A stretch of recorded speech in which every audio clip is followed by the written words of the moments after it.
एक और सीरीज़ जो है वो पाकिस्तान के हाथ से चली गई और वही एम्बैरेसमेंट पाकिस्तान फैंस के लिए। और उसके बाद पाकिस्तान मैनेजमेंट के इसमें जो कारनामे हैं वो आज हम इस वीडियो में तफसील से बात करेंगे। सबसे पहले मैं हैरान हूँ इस बात पे कि सलमान अली आगा साहब हमारे कैप्टन हैं और आजकल के इतने एडवांस दौर में भी उनको नहीं पता कि उस ग्राउंड की रियलिटी क्या है, उस विकेट की रियलिटी क्या है। तो वो मेरे ख्याल में पूरी टीम को लीड कैसे करेगा। सबसे पहले मैं इसकी आपको मुकम्मल बात बताता हूँ कि रीज़न क्या है। जब टॉस हुई, टॉस होने के बाद जब सलमान अली आगा से पूछा गया कि आप क्या करेंगे, तो उन्होंने कहा जी हम टॉस जीत कर पहले जो है वो फील्डिंग करेंगे। तो ऊपर से उन्होंने ये बात भी कह दी कि मुझे ऐसे लग रहा है कि ये जैसे ये विकेट जो है ना वो एशियन कंडीशन की है, जिस तरह से पाकिस्तान में विकेट बनाई जाती है। तो सलमान अली आगा साहब, आपको इतनी बात ज़रूर पता होना चाहिए कि हम कोई उनके रिलेटिव नहीं है, ठीक है, या हमारे वो इतने सके नहीं है, या हमारे इतने वो हमदर्द नहीं है कि हमारे लिए हमारी कंडीशन के हिसाब से वो जो है वो विकेट तैयार करेंगे। तो आपको अभी तक यही नहीं पता कि आपने विकेट को रीड कैसे करना है, कि ये विकेट कौन सी है। पूरी दुनिया जानती है कि आज तक स्पिन ट्रैक नहीं बना न्यूजीलैंड में। न्यूजीलैंड की जो विकेट्स होती हैं वो बाउंसी विकेट्स होती हैं और बहुत ज़्यादा जो है वो बाउंस करती हैं। और ज़्यादा हेल्पफुल किसके लिए होती हैं? वो फास्ट बॉलर के लिए होती है, जिससे मर्जी पूछ लें। और आपको इस ग्राउंड की रियलिटी का नहीं पता।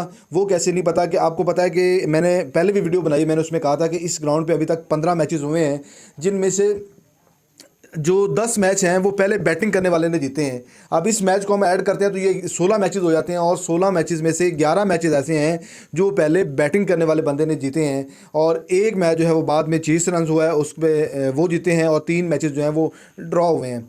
तो ये इस तमाम ग्राउंड का सिनेरियो था, और आपको चाहिए था कि आप इस ग्राउंड की रियलिटी को समझते हुए आपने ये फैसला करना था कि ये जो विकेट है वो स्पिन के लिए सूटेबल नहीं है। और इस ग्राउंड की रियलिटी ये है कि पहले बैटिंग करने वाले को बहुत ज़्यादा एडवांटेज होता है, और इस विकेट पर 170-180 रन इनफ होता है, ठीक है। अब हम बात करते हैं सबसे पहले ज़रा तफसील पे जो पाकिस्तान की कंडीशन थी पाकिस्तान की। पहले हम बॉलिंग की बात करते हैं।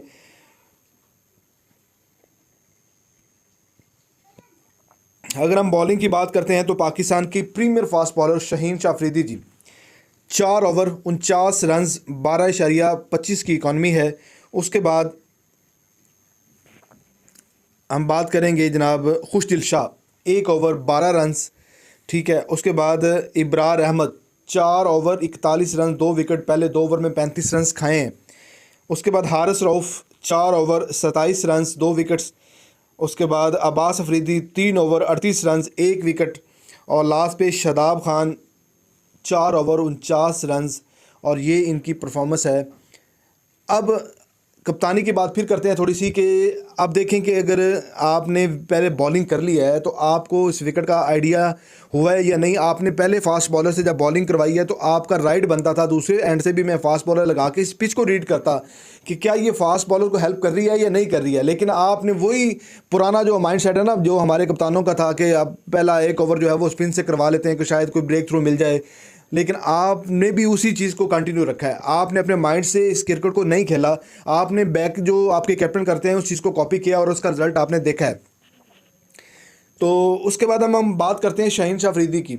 शाहीन शाह अफरीदी पूरे 4 ओवर्स 2 यॉर्कर, जब आखिरी 2 ओवर उनके पड़े हुए थे उस वक्त भी आके उसने जनाब पीछे मारना बॉल शुरू किया, जिसपे उसने ब्रेसवेल ने उसको छक्का भी लंबा मारा जो ग्राउंड से बाहर बॉल गई है।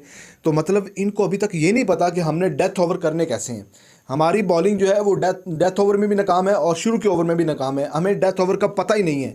जिस जगह पर पाकिस्तान की पहचान हुआ करता था डेथ ओवर में, पाकिस्तान जो था वो डोमिनेट करता होता था, किसी बंदे को जो है वो 10 ओवर में 30 से 35 रन नहीं बनाने देता था।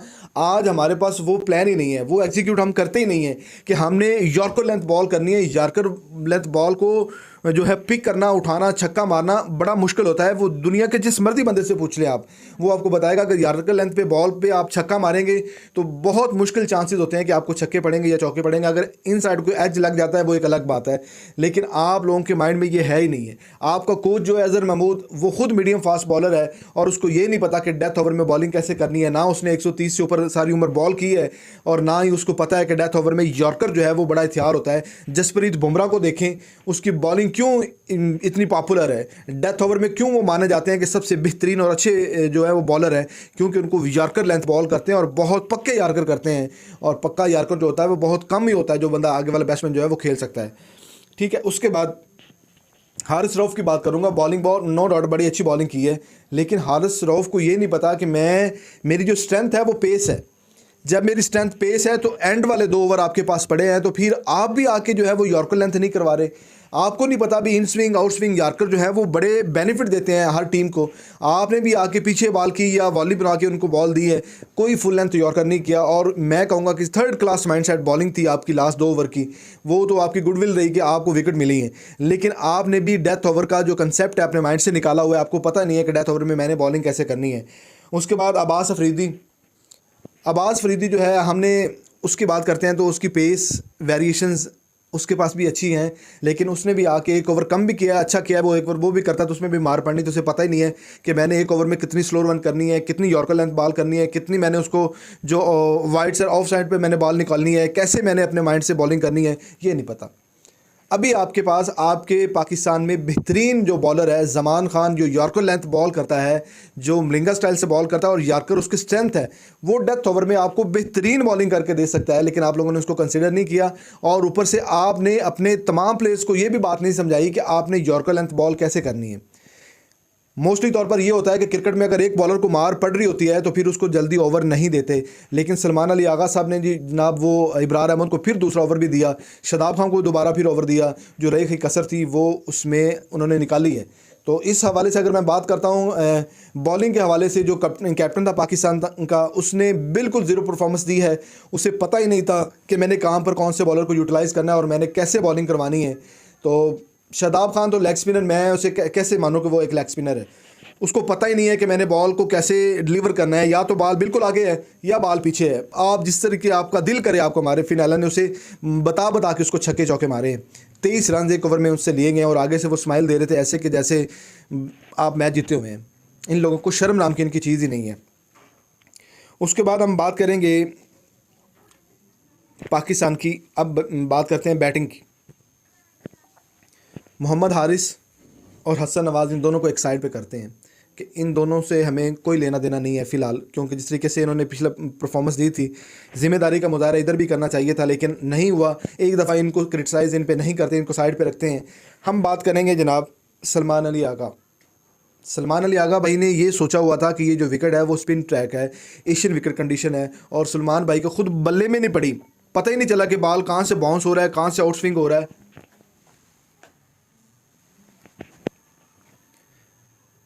कहाँ से इन स्विंग हो रहा है, कहाँ से आउट स्विंग हो रहा है, और पता ही नहीं है कि मैंने उस बॉल को खेलना कैसे, और आज एज दे के चले गए हैं। और उन्होंने 5 बॉलें खेली हैं, 1 रन बनाया है। उसके बाद इरफान खान नियाज़ी, सिर्फ़ और सिर्फ उसके मसल्स और उसकी जो फील्डिंग की वजह से आपने उसको टीम में रखा हुआ है। मेरा सवाल है मोहम्मद यूसुफ साहब से कि आप ये मुझे बता दें कि ऐसी कौन सी बॉल है जिसको उसने मेरिट पे खेला है। इरफान खान नियाज़ी ने कौन सी बॉल है जिसको मेरिट पे खेला है, उसको पता ही नहीं है बॉल किधर जा रही है, मेरा बल्ला किधर है, ठीक है। और ये इस बंदे को पूरा पाकिस्तान लगा हुआ है, इसको खिलाओ, बड़ा टैलेंट है जी, इसके मसल बड़े हैं जी, ये वो। आज की बैटिंग देखें और ये एक चीज़ क्लियर करें अपने माइंड से। मैं आपसे क्वेश्चन करके जा रहा हूँ कि आप मुझे बताएं कि इरफान खान नियाज़ी ने कौन सी बॉल ऐसी है जो मेरिट पे खेली है, ठीक है, जिसको हाँ भी हम हर दफ़ा आप ये करते हैं। सारे जितने सोशल मीडिया के लोग हैं, वो जर्नलिस्ट हैं, वो कहते हैं जी इरफान खान नियाज़ी तो मस्त है जी। इरफान खान नियाज़ी में टैलेंट क्या है, कौन सा ऐसा शॉट जो उसने खेला है जिसकी बिना पर हम कहेंगे यार कि ये बंदा टीम में होना चाहिए। इरफान खान नियाज़ी ने जनाब 16 बॉलें खेली हैं, 24 रन बनाए हैं, 1 छक्का 4 चौके।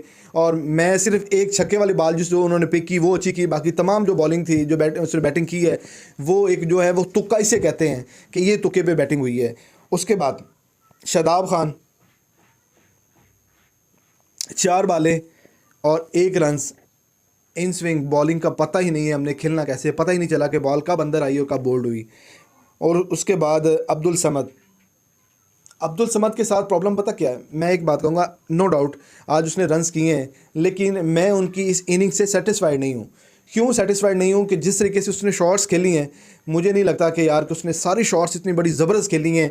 जो उन्होंने 44 रन्स बनाए हैं, 146 के स्ट्राइक रेट से खेला है, वो इतना कोई कंफर्टेबल शॉट्स उसमें नहीं थी। एक आधी शॉट जो थी वो कंफर्टेबल थी, लेकिन इस जगह पे आके इतने बड़े मैच को, इतने बड़ी टीम को रिप्रेजेंट करना, और फिर आके आपने स्ट्रगल करना, गुगली को कैसे खेलना है, लेग स्पिन को कैसे खेलना है, और आपको पता ही नहीं है कि मैंने हिट कैसे मारनी है कैसे नहीं है। ये आपकी जो बैटिंग है आज की, मैं बिल्कुल 100% उससे सेटिस्फाइड नहीं हूँ। शाहीन शाह अफरीदी छोड़े उस बात को, उनको तो पता ही नहीं है कि हमने मेरा मकसद क्या है टीम में। और उसके बाद बाकी जो जितने भी प्लेयर हैं वो, तो बेसिकली आज की स्पेशल वीडियो में हमने जो बात की है, हमारी जो पाकिस्तान की पूरी टीम है वो, इसकी जो मैनेजमेंट है और उसके बाद ये कोच हैं, इनका तमाम का जो है वो सॉफ्टवेयर अपडेट होने वाला है। उसके बाद ही जाके फिर इनको पता चलेगा कि हमने टीम को खिलाना कैसे है। आप लोग कंपैरिजन करते हैं इंडिया की टीम के साथ, आप लोगों का एक प्लेयर ऐसा नहीं है जो उनके अभिषेक शर्मा, तिलक वर्मा और उसके संजू सैमसन, हार्दिक पांड्या, कोई ऐसा प्लेयर आप निकाल के दिखा दे कि ये उस लेवल का प्लेयर है, तो फिर हम माने वाकई भी आपका उनके साथ कंपैरिजन बनता है। आप लोगों के जो अच्छे टॉप क्लास स्पिनर हैं उनको नहीं पता कि हमने बॉलिंग कैसे करनी है, और आप लोग जो हैं वो वीरेंद्र चक्रवर्ती और उसके बाद कुलदीप यादव, जडेजा, इनके साथ अपना कंपैरिजन करते हैं। तो 100% ये छोटी वाली बात है, आप लोगों के दिमाग का भी इलाज होने वाला है। तो मेरे ख्याल में आपको एक जो है ना वो एक साइकेट्रिस्ट की भी ज़रूरत है कि उसको भी टीम में रखें, ताकि आप लोगों के जो दिमाग हैं वो डे बाय डे उनको सेट किया जाए। तो आज की जो परफॉर्मेंस थी, ज़ीरो परफॉर्मेंस थी और कोई माइंड में प्लान ही नहीं था कि हमने खेलना कैसे है। सलमान अली आगा पे मैंने क्रिटिसाइज़ किया भी, उसको विकेट रीडिंग करना आया, तो मोहम्मद यूसुफ जिसको जो अच्छी खासी इस कंडीशन से वाकिफ़ हैं, मैनेजमेंट कमेटी तमाम को पता है कि इस ग्राउंड की जो तमाम परफॉर्मेंसेज हैं, इस मैच के, इस ग्राउंड के जो रियलिटी है वो, अगर सलमान अली आगा नहीं है मैं मान लेता हूँ, लेकिन जो मोहम्मद यूसुफ साहब हैं, अज़हर महमूद साहब हैं और बाकी जो मैनेजमेंट के लोग बैठे हैं, उनको ये नहीं पता कि ये विकेट स्पिन ट्रैक कैसे बन सकती है। ठीक है, आप लोगों ने, जैसे आपने लोगों ने कहा है भी लो जी पिछला मैच हमने बड़ा तीर मार के जीत लिया था, तो अब हमारे पास कोई इशू नहीं है और हम इसको आराम से चेस करके जीत जाएंगे जनाब, वो एक दफ़ा ही तुक्का लगता होता है। और ये बात जितने लोगों ने की है तुक्के से, वो बात ठीक की है। पहले बैटिंग करने वाली टीम जीती है, बॉलिंग करने वाले हार जाती है, पहले फर्स्ट बॉलिंग हारती है। तो इनको इस बात का ही नहीं पता कि इस ग्राउंड में पहले बैटिंग करने वाले कितने मैचेस जीते हैं, बाद में बैटिंग करने वाले कितने मैचेस जीते हैं, इस ग्राउंड के हाईएस्ट स्कोर क्या है। ये वो तमाम चीज़ें थी जो आज मिसिंग थी। अन रीड जो है वो कैप्टन थे और मैनेजमेंट थी, मोहम्मद यूसुफ को भी नहीं पता था कि इस विकेट ने पाकिस्तान टीम के साथ करना क्या है और हमने इसको किस प्लान के साथ जाना है। तमाम गोरे जो भी पाकिस्तान में आते हैं वो पहले एक दिन जाके विजिट करते हैं, पिच को देखते हैं, फिर मशवरा करते हैं, डिसाइड करते हैं, देखते हैं भी इस ग्राउंड पे पहले बैटिंग करने वाले कितने मैचेस जीते हैं, दूसरी बैटिंग करने वाले कितने जीते हैं, इस मैच में, इस पिच पे सबसे ज़्यादा रन कितना कब बनाया और कितना रन इस विकेट पे इनफ होता है। लेकिन ये लोग बिल्कुल अकल से फारग है यार, जाहिल लोग हैं और इनको पता ही नहीं है कि हमने इस मैच को रीड कैसे करना है। खैर, पाकिस्तान के नसीब में और पाकिस्तान फैंस के नसीब में खुशियां जो हैं वो थोड़ी देर के लिए जो उनको मिली हैं वही उनके लिए काफ़ी हैं, और वो मैं 100% इस चीज़ को मानता हूं कि वो तुक्के से हैं। और पाकिस्तान की ओपनिंग से लेके नीचे मिडल ऑर्डर से लेके तमाम तकरीबन 4 से 5 लड़के जो हैं उनको रीशफल करना चाहिए। उन पे आपके पास ट्रस्टेड प्लेयर होने चाहिए। बाबर आजम, उसके बाद हैदर अली, इफ्तिखार अहमद, ये 4-5 जो प्लेयर हैं आपके पास डिज़र्व करते हैं। और उसके बाद इब्रार अहमद को आपने अगर कंटिन्यू करना ही है तो उसको प्लान दें, इस प्लान के तहत आपने बॉलिंग करनी है, इस माइंडसेट के साथ आपने बॉलिंग करनी है, तो फिर जाके पाकिस्तान टीम का कुछ हो सकता है। अदरवाइज फ्लॉप है। और ये जो 5वां T20 मैच है ये भी मुझे नहीं लग रहा कि पाकिस्तान टीम जीतेगी। और वही शाहीन शाह अफरीदी वाला जो मामला है वही उसको हम लेके चलेंगे भी। उसने पहले कप्तानी में 4 मैचेस हारे थे। अब ये जो सलमान अली आगा साहब है इसने भी अपनी कप्तानी में पहले जो हैं वो मैचेस जो हैं वो 3 हार लिए हैं, न्यूजीलैंड में 1 जीता है। अब देखते हैं 5वां जो मैच है उसमें क्या बनता है। और टोटली ज़ीरो परफॉर्मेंस है ओवरऑल, तमाम बॉलिंग की भी और बैटिंग की भी और फील्डिंग की भी। दोस्तों इसी के साथ अपने मेज़बान डॉक्टर शाहिद दिलबर को इजाज़त दीजिएगा। दुआ में याद रखिएगा। अल्लाह ने के पास।